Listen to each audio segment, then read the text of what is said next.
This is Gemara in Kesubos, Daf Kov Aleph, a good tavach, a good tamayid. Apologies on the lateness of this year.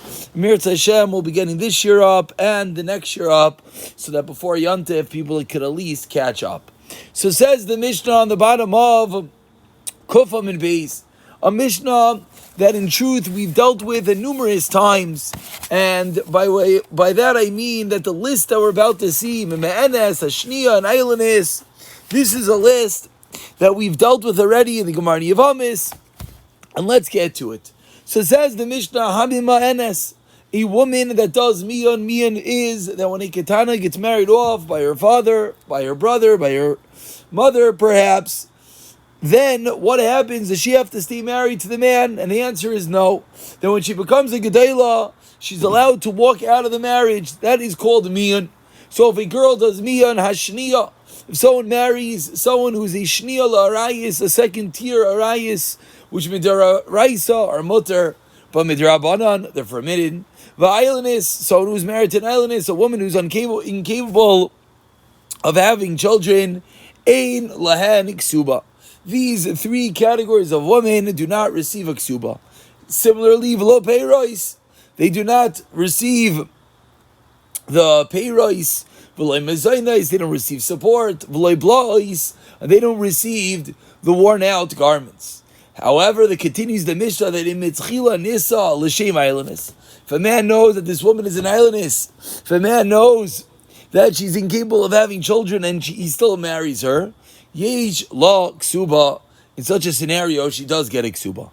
And concludes the Mishnah, almana l'kohen gadol, an almana that is married to kohen gadol, which of course is a forbidden union, ugush v'chalutza l'kohen hadiyet, or a woman that is a divorcee or did chalitza that's married to kohen hadiyet, which is as well forbidden, mamzeres unesina Yisrael, or a mamzer, a girl who's a mamzer, a nesina, or the Yisrael, different psulim of yichos, in which they are forbidden to marry even a Yisrael, or bas Yisrael and a sin mamzer. The halacha is yesh lam ksuba. So we have two halves of the Mishnah. In the first half of the Mishnah, the halacha was mima'anesh shniya eilanis no ksuba. The end of the Mishnah, amana l'kohen gadol, etc. Yesh lohem ksuba. So begins the Gemara and says the Gemara, Rav Tani, Rav learned ketani yetze beget ein la ksuba. V'kol shkein mima'anes. Our Mishnah focused on miyan, which we said is the way that a ketana annuls and gets out of a marriage. But says Rav, and this is going to be a machlekes Rav and Shmuel, what is the status of a ketana that does miyan? That does get miyan. She just walks out of the marriage. But what if the ketana receives a bona fide get? So says Rav, she is the same as one who does miyan in the Mishnah, and she does not receive her ksuba. Ushmuel Tani, Shmuel learned no. Mimaenes ein la ksuba. Says Shmuel, the din of the Mishnah was precise. Only a woman that does miyan does not receive her ksuba. Aval yetze beget yesh la ksuba. But if a girl, a ketana, leaves with a get, she has a ksuba.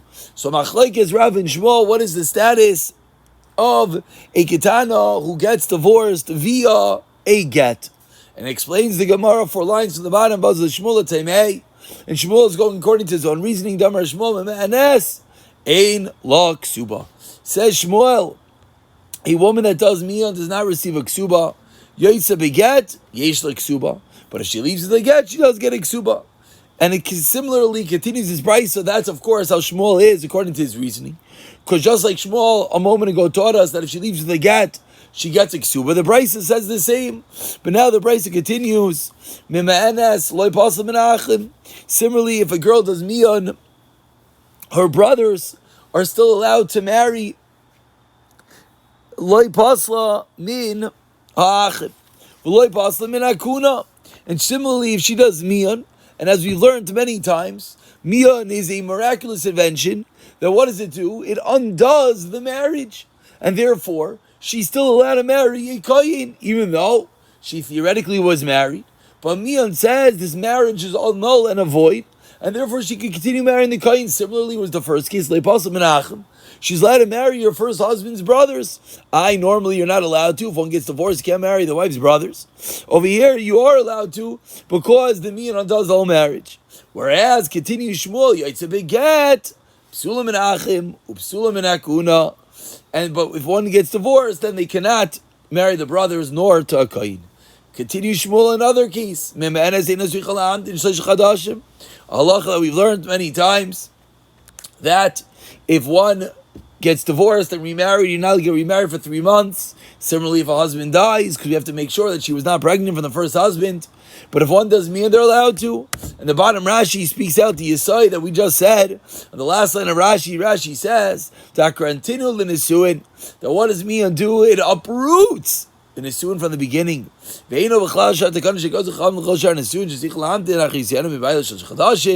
this case, you would not have to wait. We turn over to today's daf. Daf Kovalov Amid Aleph. Whereas Yaitza begat, that was miyun, but if someone gets divorced with a get, tzricha lahamtin gimel chadash. Says the Gemara, my kamashmlan. What is? Excuse me. 1 second. Let's get back our page. Here it is. Says the Gemara, my kamashmlan. What is the chiddush of this brisa? Taninu kulu. We already learned them all in the Mishnah. Hamiman es bish. Humater b'krei v'yisav yimutar b'krei v'loy paslam in akuna. Nasla get. Whereas if someone leaves their husband via a get, who aser b'krei v'yisav v'yasu b'krei vav, you are aser to the brothers. And do paslam in akuna. And do shichlam thinking chadashim. So we see the 3 categories of dinim that we just said. Differentiating miyun from get is an explicit brisa. Excuse me, the last line I read incorrectly. Answers the Gemara. The last case of whether one who does miyun has to wait 3 months, that was not explicit in this Mishnah that we just quoted, and therefore, says the Gemara, that is the chiddush of our brisa. So now, suggests the Gemara, 8 lines down, the first one line is lay in Kaval Amid Aleph, Lema Kitanoi. Let's say this machlek is Rav and Shmuel, that Shmuel says that a kitana that gets a get indeed gets a ksuba. Rav says no, there's no difference get, there's no different miyah, neither of them gets a ksuba. So suggests the Gemara, Lema Kitanoi. Let's say this machlekes Rav and Shmuel is in reality a previous machlekes Tanaim, and as we've spoken on many times, that's not a good thing. We never want to find Amarayim arguing the same way that Tanaim argued. So whenever we find a precedent that is a previous machlekes Tanaim, that's a kasha, and that's always why the Gemara tries to answer it up. So says the Gemara over here, Lema Kitanoi, Rav Elazar Aimer, Ein Ma'aseh Kitana Klum, the actions of a minor are nothing. Vein Balei Zakav Siyasa, and her husband does not get her findings, Lo Ma'aseh Yada, nor her earnings, Lo Bafaras Tadareha, and the husband is not made for an adar. And Vein Oyar, she doesn't inherit Tavina Metamala, and he does not become Tamitur if he's a Kayin. Klalo Shal Davar, says Rav Elazar, Ein Oy Keishtar L'chal Davar. Says Rav Elazar, the klal is the marriage of a minor is Ein Oy Keishtar. It's nothing. Ella Shazricha Miyun. There's one detail that when this minor is married to a man is considered a marriage, to the fact that if she wants to leave, she has to do miyun. Of course, if she doesn't do miyun and she stays with this man and she becomes a gedayla, then of course it is a full-fledged marriage. But in the current state, says Rav Elazar, and as the Gemara is in his weekend in a moment, it sounds just like Rav, that there's no form of marriage at all. And the obvious extension would be that if she would leave with a get, it would be the same thing. There's no marriage at all, and therefore she would never get a ksuba. Rabbi Yeshua Aimer says, Rabbi Yeshua, no. Ma'aseh Kitana Klum, the actions of a minor are significant. Obal is like the husband gets her findings, Ma'aseh Yada, and her earnings, and he made for an adarim. But Yarsha, he inherits her metamala, and he becomes tamid her. Klolo Shal Davar. Says Rabbi Yeshua, you know what the rule is about a kitana? Harehi ke'ishtei l'chal davar. She's as if a full-fledged wife. Elo. So what's the one detail that's unique about a katana? Sheyoitza b'miyon. The one detail that is unique about a katana is that she leaves with miyon. So suggests the Gemara, like we just spoke, Rav that says whether there's get, whether there's miyon, there's no ksuba, just like Rav Elazar is showing us that the marriage of the katana is nothing. Shmuel Yeshua, and Shmuel who said that if in reality there's a get, then there's going to be a ksuba. Seemingly that's like Rabbi Yeshua that holds that this katana is considered married. Answers the Gemara, no, this is not a previous machlekes Tanaim. Ali, but Rav Elazar calling Amalei Pligi. There's no machlekes according to Rav Elazar. Everyone could concur with the din of Rav Elazar that ein ma'aseh ketana klum, which of course fits with Rav beautifully. But keep leave with Rav Yeshua. The argument is, could they both concur with Rav Yeshua, who said that the actions of the ketana are significant? So Shmuel, Rav Yeshua. Shmuel fits perfectly, because what did Shmuel teach us? Shmuel taught us explicitly that there would be a Kesubos. That fits beautifully with Rav Yeshua. V'Rav, can look on Rav Yeshua. When did Rav Yeshua say his din? That the actions of a ketana are significant. Elamidida l'didei. The whole list in the Raisa were from her to him. Her findings, her earnings, her status in relation to her husband. That's when Rav Yeshua said that there's some significance. But avol l'dida. But when it's going the other way, does the husband have to give her the ksuba? Lo, says Rav, no, that would not be the scenario. So the Gemara tried to suggest that this machlokes that we started off today between Rav and Shmuel, with regard to the status of a ketana, if she got a full-fledged get, the Rav said she did not get a ksuba, and Shmuel says she does, if that would indeed be Rav like Rav Elazar and Shmuel like Rav Yeshua. And the Gemara says no. We continue, v'loi blois, and the Mishnah continued that what is the halacha? That she does not get the blois.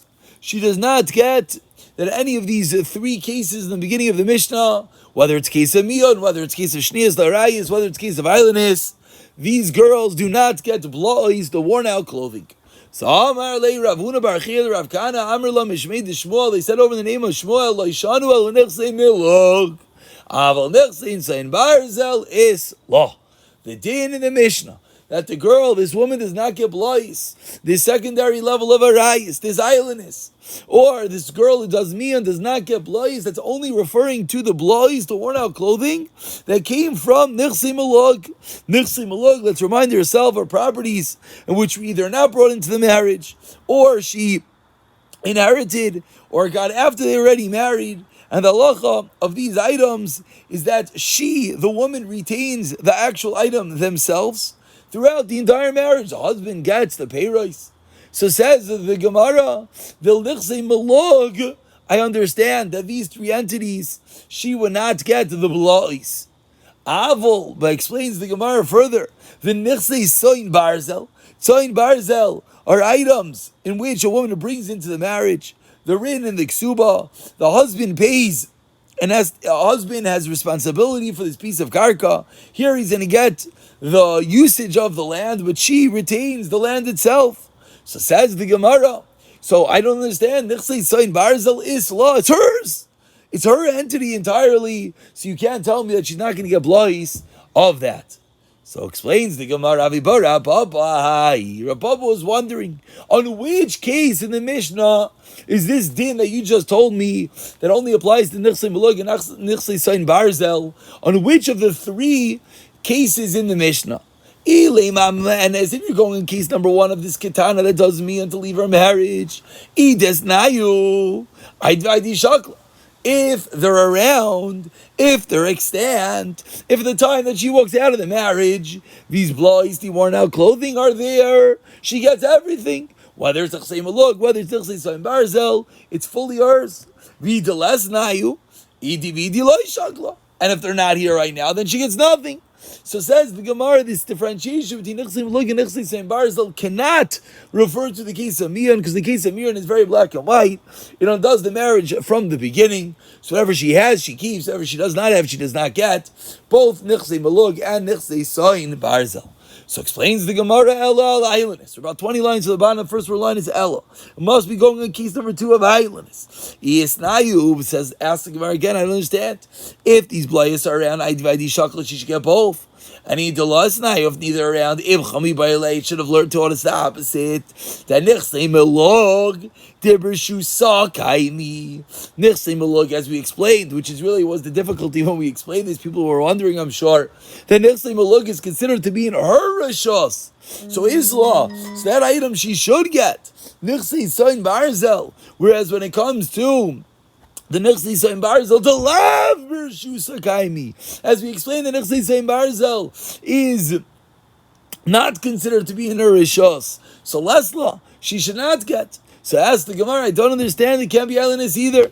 Elo Ashniyas. So explains the Gemara, you know what the Mishnah must have been referring to? It must have been referring to the case of Shniyas La'arayis, Dinim, tier 2 Arayis, which are forbidden midrabanan. So why does she not get these entities obliged a kontur Rabbanan, Ledida Bididei, Uledidei Bidida? And says the Gemara, where does the din of the Mishnah come from? The din of the Mishnah comes from that because this was a marriage be'isr, they made a kanas Ledida Bididei, that she does not get that which she should have gotten from him, ulididei, which is the nechsei muluk, ulididei bedida, and he has a kanas that he has to pay what he should have kept, which is the nechsei soin barzel, and that's where the differentiation of Rav Huna bar Chia came from. Amar Rav Simi bar Rashi shma minam Rav Kana aylele glima karna ave. So explains Rav Simi bar Rashi, based on what we just said, we can learn out, if a woman brings a shirt, a cloak, a jacket into the marriage, it's considered karen, and therefore it's considered the principle of the item, and she does not she, excuse me, and the husband cannot use it until it becomes worn out. Ask the Gemara, Rav Nachman, we're arguing Rav Nachman. It's true, Rav Nachman holds that this coat would be called Paris. We hold it will be called Karen. Continues the Gemara about 10 lines from the top, bottom of the Amid, the two dots, Ein Lahen Ksuba. That all these women do not get Ksuba. Amar Shmuel, Leishanu Elamanu Masayim. This date in the Mishnah is only the principle of the Ksuba, the 100 or 200. Avol Taisefes, Yesh Lahen. But they all get the Taisefes Ksuba. Tanam Yachi Araya. One who does me in all other cases, but they do get a toisefes. The case of a woman that leaves without a ksuba, like a woman who's over al das Maisha, and any other scenario, and the Brisa teaches us, again, this is not the din that we're bringing this Brisa. We brought in this Brisa for part A of the Brisa, which is the case of Mion, teaching us that they only don't get the ikr, the main ksuba of 1 or 200, but they get the additional amounts that were written in. Continues the Brisa, when it comes to a woman who's over al das, then she gets nothing. And number 3 is that Yotzes Mishum Sheim Rav, someone has to get divorced because there's a rumor about her. Now he tells Malav Shalif now, the Yaitse. She takes whatever is in front of her and leaves. She does not get the ksuba. She just gets whatever nechsim malug that she has at the moment. It says the Gemara Messiah Rav Huna. This end of the Brisa, again, we're on a bit of a tangent right now. We brought down the Brisa that teaches din about Miyot.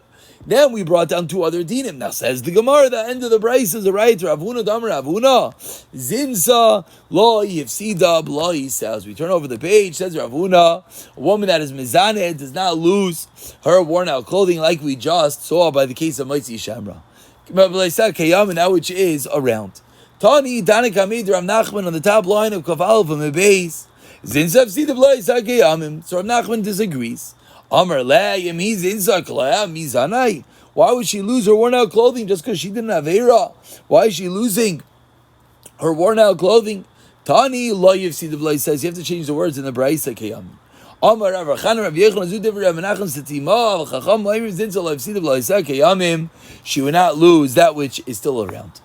And it continues the Gemara. He lines down in Mitzchila Nasa. The Mishnah taught us that if the man married this woman knowing she's an islandess and still got married to her, then the halacha is that she does get the ksuba. Amar Rav Huna, islandess isha ve'ena isha amana isha gemura. Says Rav Huna, an islandess is a wife, but not a wife. An almana is a full-fledged wife. Explains the Gemara. Islandess isha ve'ena isha. That what? Heker ba yesh like ksuba, heker ba in like ksuba. Then when it comes to an islandess, it depends whether the husband knew originally that she was an islandess. If he knew, she gets her ksuba. If he did not, she does not get a ksuba. Almana isha gemura ben iker ben lo iker ba yesh ksuba. Says the Brisa, says Rav Huna, and almana gets a ksuba in all cases. Rav Yehuda Amar, that was Rav Huna. Rav Yehuda argues, Achazu, Vachazu, Isha, Veno Isha, both of these are considered sometimes a wife. Hekar Bayish like Suba, Hekar Bayin like Suba. So Rav Yehuda disagrees on Rav Huna. So I asked the Gemara on the Shita of Rav Yehuda Meisvei. Asked the Gemara, Konsa b'chazkas, she came and him says she came. Someone marries a woman on the condition that she's this type of woman, and she was Yesh Suba. Hastamos, what's the obvious implication if someone marries an islandess without any pretenses? Ain la ksuba. It sounds like an islandess. If one did not have any previous questions, you did not get a ksuba. So says the Gemara, that's a straight up kasha on Rav Huna. Rav Huna taught us that if you got married and you did not know whether she was or was not a almana, she would get her ksuba. But we see in this brisa, if the Kohen Gadol marries the almana stam, ain lo ksuba. Answers Rav Huna, loy teima stam ain lo ksuba. Don't be medayik, don't infer from the brisa what you just said. Elaima kadza b'chazeh she'ina came and imsa she kain ain lo ksuba. If you married her with the condition that she's not, and she is an islandess, then she gets no ksuba. Aval stama my isla, she'll still get the ksuba. So ask the Gemara and Rav Huna. Interesting answer. But Adetani, B'chazka she came and Imsa she came. The fact that the Brisa said, I'm marrying her on condition that she's this type of woman, and she was, Yesh Leksuba, Leshma'inan, Stama, V'koshkena. The Brisa should have said, if the same din was true about Stama, that there was no preconceived notion she gets Leksuba, it should have learned that in the Brisa, and we would have known for sure in the case that was the mindset and it came true. Void, and furthermore, Tani Kansa biyodua v'nimsa biyodua. Yeshlik Suba. There's a price that says if someone marries a almana knowing a islandess knowing that she's such and she is, she gets a ksuba Kansa stam, ein la ksuba. So a twofold question, and therefore concludes the Gemara Tiyufta de Rav Huna. Tiyufta, this price is a direct contradiction to Rav Huna, and therefore he is refuted. And now the Gemara explains Tiyufta de Rav Huna. Period. The Gemara now explains, where did Rav Huna get this mistake from? He's explicit against the Braisa. So explains the Gemara, Rav Huna masnisan atase. Rav Huna got confused from the Mishnah. Who saw Rav Huna thought from the fact that the Mishnah differentiated in the case of island is not in the case of Almana. So Rav Huna thought that Almana stam that marries a Kohen Gadol should getting suba. But it's not true. Looked at the islandess kai. It's going back in the case of islandess, and both of them will have the same dinim. Hadron Allah, what a beautiful simcha to celebrate on the Yom Tiv of Simcha Zman Simchasenu. Hadron Allah Almana Nizaynes Mir Tashem. We should do an incredible chazara on this 11th parak of Kesubos. And we dive in headstrong on the 12th parak. The end of Kesubos is already in sight. This is the second to last parak. We're about less than 2 weeks away. Says the Mishnah. Someone marries a woman and she stipulates upaska imai, and she stipulates with him that she's marrying him on condition that he feeds her daughter that she had from previous marriage for 5 years. What's the halacha? Let's say within those 5 years they get divorced and she goes to marry someone else. She makes the same stipulation. Again, he made the stipulation. The second husband has to feed her. And the first husband, the first stepfather cannot say when she comes to me, I'll feed her. He has to bring her her food. The place that she is with. They both cannot say, we'll feed her together. Two people. Why can't they say we have one obligation? So we'll support her 50-50. Nope. You have an explicit condition. So one gives her food and one gives her the value of the food. Niseis, if she goes and she gets married, this girl, then Abal, then the husband feeds her. Niseis, then Abal, and the Yarshim give the value. Meisu, if they're nifter, but I say Meisu, if they are nifter. Who's they? So it's going back on the two husbands, on the stepfathers. They feed her from the chasim and echarim. The children get fed from the properties that the father has, and this girl, the daughter, can go and collect even from the chasim mishubadim. She's like one that is owed something, so she even go to the chasim mishubadim. Calls Mashat Imi. So the smart man, would add on. They wouldn't just write, whenever I have to support your daughter for 5 years. They would write, Calls Mashat Imi. If you're with me, then I'll support your daughter for 5 years. But if not, we'll pick it up from the Gemara, Mirz Hashem, in the next.